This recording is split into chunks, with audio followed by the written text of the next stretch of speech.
Today's class is a reason you should start writing better. Writing is incomplete without the right punctuations. Let's take a lesson to the functions of different punctuations. Full stop, otherwise known as period, is used to indicate the end of a statement. It tells you that you've come to the end of a statement. My daughter is a good girl. I finished, full stop. The teacher was not in a school today. Finished, full stop. I have to visit the restroom immediately. End of discussion. Times have changed. End of discussion. Abbreviation shortening. Full stops are used. ETC to mean etc.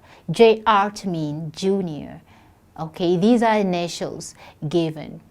When using initial or numbering, we use full stop too at the end of each number. Boy, girl, John. We're listing. Commas are used when listing items to separate the items of words or phrases or clauses in a list or series. She bought some oranges, apple, tomatoes, and onions.